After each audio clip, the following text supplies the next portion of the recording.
World map में हिमालयाज के पश्चिमी भाग में at the height of 7,238 feet बसा है एक छोटा सा hill station.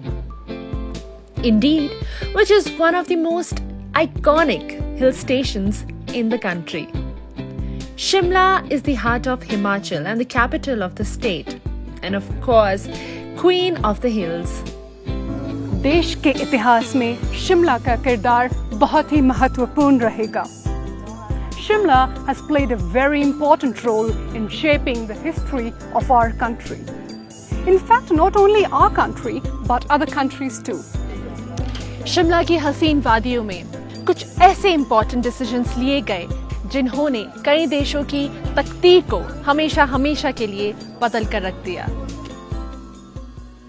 As we are turning the pages of history of this glorious town, हमें ये रियलाइज हो रहा है कि शिमला में for sure एक मैग्नेटिक पुल है जिसने for centuries अट्रैक्ट किया है दूर देशों से एक्सप्लोरर्स को, ट्रैवलर्स को, टूरिस्ट को in search of known and unknown. Nitika, do you know कि ब्रिटिश साम्राज्य के दौरान शिमला से almost 1/5 of the world population को गवर्न किया गया? इन्हीं खूबसूरत वादियों में कुछ ऐसे महत्वपूर्ण डिसीजंस लिए गए जिन्होंने एक नया इतिहास रचा. You know, even there is something special about the word Shimla. इस वर्ड की वाइब्रेशन में कुछ अलग सा एहसास है. यादों के इस शहर शिमला में न जाने कितने लोगों की अनफॉरगेटेबल मेमोरीज जुड़ी है.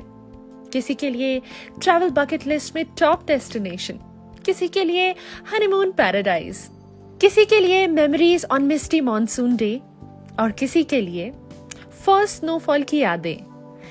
शिमला के आइकॉनिक रिज पे for evening walk, horse riding, special photographs in Himachali dress with किल्टास और किसी के लिए त्रिशूल की मस्ट हैव स्पूनीज, कृष्णा के मोमोज और सबकी फेवरेट एम्बेसी की सॉफ्टी आइसक्रीम.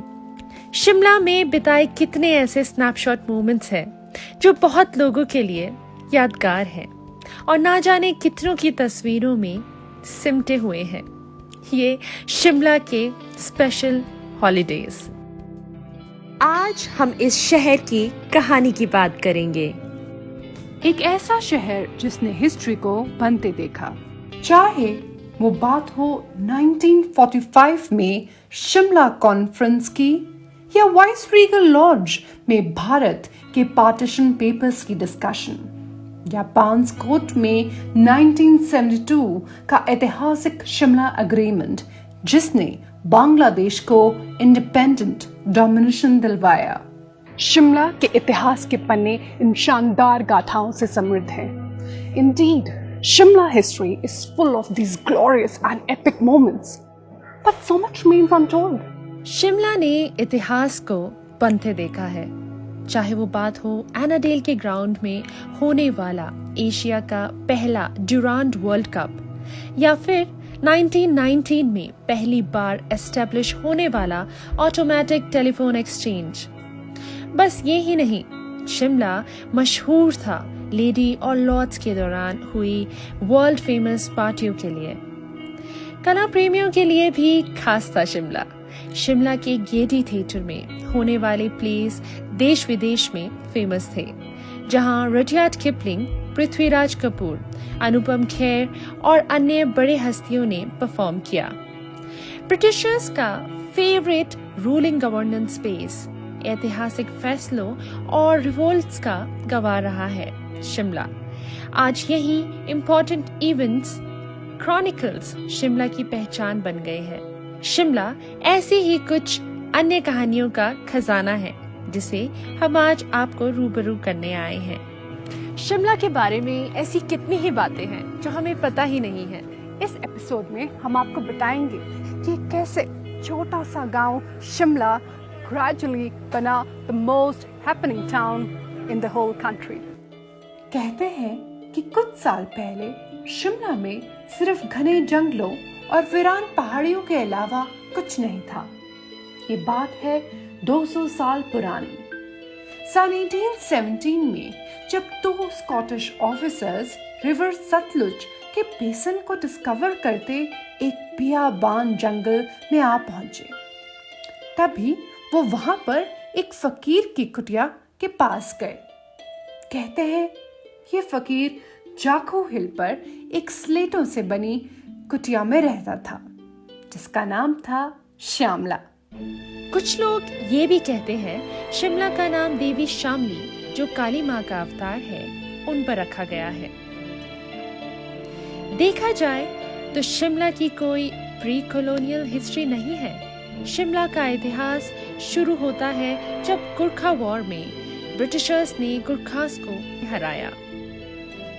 देखो, सबसे पहली चीज़ है कि जब ये गोरखा वॉर्स जिसे कहा जाता है, इसके पीछे एक बहुत लंबी कहानी है कि ये यहाँ पे एक शिमला एक बड़ा छोटा सा हिस्सा है उस लंबी कहानी का, और इसमें ईस्ट इंडिया कंपनी के जो इकोनॉमिक्स थे, जो उसकी रेवेन्यू सोर्सेज थे, वो प्राइमरी ड्राइवर्स थे इस युद्ध के भी और बाद में जो शिमला को इस्टेब्लिश करने के लिए भी।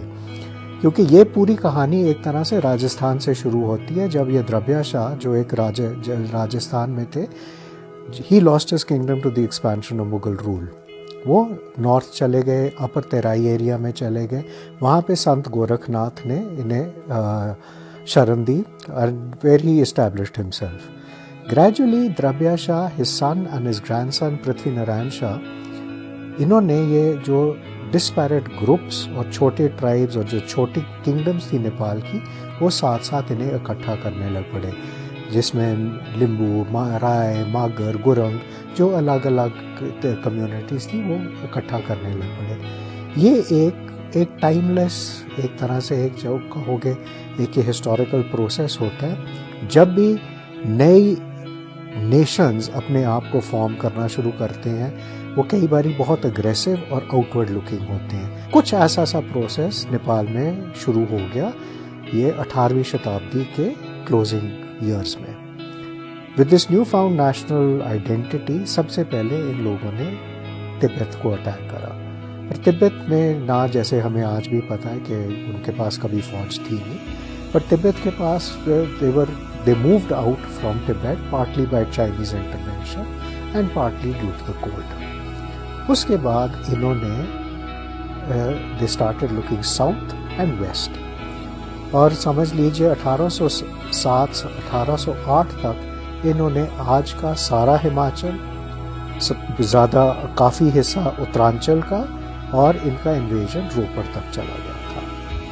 So this entire area was under Gorkha rule, especially at the most rapacious years of this particular rule, which was subsequently to change, and the Gorkhas became very heavily integrated in the community of Himachal. पर उस समय 1811, 12, 13 के आसपास इन पहाड़ों में काफ़ी इनकी capacity रही थी, क्योंकि यहाँ था extraction. It was a force not of occupation but of extraction. फ़र्क होता है इन दोनों चीज़ों में। तो बहुत सालों तक ईस्ट इंडिया कंपनी ने कुछ नहीं करा इसके बारे में, पर कोई 1814 के लगभग ये जो गोरखाज थे, ये जो आज का गोरखपुर रीजन है उत्तर प्रदेश और बिहार का, जहाँ पे ये इंडिगो ग्रोइंग प्लांटेशंस थी ईस्ट इंडिया कंपनी पे, वहाँ पे इनका जाना शुरू हो गए। Now the east India companies main sources of revenue were tax, opium and Indigo. अब इनका रेवेन्यू इफेक्ट हो रहा था, that was the basic thing, revenue was being affected. तो ये जो सारा पीरियड था ये इस पार्ट हिस्ट्री का, तो इसमें ये we can not read Indian history without reading European history, we can not read European history without reading Indian history. The two are very closely integrated with each other. जो यहाँ से पैसा जा रहा था वो वहाँ इस्तेमाल किया जा रहा था, और इसी तरह से ये बहुत क्लोजली इंटीग्रेटेड रही हैं ये सारी चीज़ें। अब हम आते हैं जब ये रेवेन्यू इफेक्ट होने लग पड़ता है, तो उस समय एक यहाँ पे एक और प्ले होता है, which has been, I don't know for what reason, we have never analyzed it in great detail. There are numerous aspects of Indian history and especially of Himachali history which we have not studied in great detail and analyzed the implications of that. Now the East India Company is not the only player. यहाँ पे और players भी बैठे हुए हैं. वहाँ लाहौर में, which is the main player who, believe it or not, is sitting in Lahore, Ranjit Singh. Now, this is either I think 1807 या 1807 या 1808 में ये तीन जिन्हें हम सी सतलुज स्टेट्स कहते हैं या जो ये इस साइड के फुल्कियाँ स्टेट्स थे, ये सारे ये मिले और इन्होंने एक कॉन्क्लेव में पटियाला, नाभा और जींद कहते हैं हम क्या करें कि अगर हम चुपचाप बैठे रहेंगे तो रंजीत सिंह हमें खा जाएगा, अगर हम तो हमारे पास क्या आगे का तरीका है। तो उन्होंने कहा हमारे पास दो रास्ते हैं, एक है कि हम जैसे समझ लीजिए एकदम से मर जाए हार्ट अटैक की तरह कि क्योंकि रंजीत सिंह हमें खा जाएगा, नहीं तो हम आस्ता आस्ता ट्यूबरकुलोसिस की तरह से मरें और हम ईस्ट इंडिया कंपनी के एलाइज बन जाएं। So sometimes very wrongly these states are said that they were collaborators or whatever with the British. Absolutely incorrect. The fact of the matter is that they allied themselves with the British purely for their own survival. Now, at that point of time, there were certain areas of Sirmaur which were under Patiala's protection. 4 villages जो आज के सिरमौर में थे were taken by the Gorkhas. Patiala declared war on the Gorkhas. This was all pre-planned. जहाँ भी आप देखेंगे जो भी हिस्सा अंग्रेज़ों ने हिंदुस्तान के ऊपर जिसके ऊपर कॉन्क्वेस्ट करा है, एक लीगल प्रोसेस, बड़ा अच्छा लीगल प्रोसेस तैयार किया जाता था. The invasion was always beautifully justified. The loot, the rapacity, there was a great justification created behind it, and there was a huge legal process created behind that. So Patiala declared war, simultaneously the East India Company declared war. Now जब ये ख़त्म होती हैं Gorkha Wars, तब कुछ pockets ये east India company retain करती है अपने मिलिट्री आउटपोस्ट के लिए और सैनिटेरिया के लिए. उनमें से एक था शिमला, जो आस्ता आस्ता बढ़ता जो जिस तरह से एक समर कैपिटल बन गया हिंदुस्तान का. हम इसे समर कैपिटल कहते हैं, ये भी एक गलती है क्योंकि ये समर कैपिटल से कहीं ज़्यादा था. Yes, you see in fact, if anything, Calcutta was a winter capital. The real capital was here. The government came here in March every year or early April and stayed here till late October, early November, going only to Calcutta and later New Delhi for the winter months. 7-8 महीने तो सरकार यहाँ पे होती थी. और यहाँ पे हम एक बड़ी स्ट्रेंज सी सिचुएशन में पहुँचते हैं कि ये एक तरह से it's one of the most powerful governments in the world. It lives on one small little village up on top of a hill. Bharat की भीषण गर्मी से बचने के लिए ब्रिटिशर्स ने शिमला को बनाया अपना गवर्निंग बेस. ये बात अलग थी कि यहाँ तक पहुँचने के लिए उन्हें ऑलमोस्ट 5 दिन का सफर तय करना पड़ता था, जो बाद में कम हुआ टॉय ट्रेन की वजह से. इतना बड़ा देश, करीब 40 करोड़ की आबादी के बीच भी ब्रिटिश राज ने शिमला को अपनी समर कैपिटल बनाया. लेकिन इतने बड़े सिस्टम को चलाने के लिए एक बड़े सेटअप की जरूरत थी. Britishers now nourished an architectural ambition to create the Shimla of their dreams. As Rudyard Kipling rightly said, Britishers Shimla में अपना एक नया मिनी इंग्लैंड ढूंढ रहे थे. इन 7 हिल्स में शिमला की इम्पोर्टेंट हेरिटेज बिल्डिंग्स हैं. इन हिल्स में एक अनोखे इतिहास की गूंज भी है और अनुभूति भी. So interesting ना, that just like Rome, Shimla is also established on 7 hills. और इन हिल्स के बीचों बीच बसा है वो शहर जो पहले था शामला, फिर सिमला और आज शिमला. इन नामों के बीच की जर्नी की कहानी है नैरेटिव ऑफ आवर स्टोरी, जो हमने अलग अलग डेस्टिनेशंस पे महसूस किया और उन्हीं डेस्टिनेशंस पे हम आपको ले जाएंगे.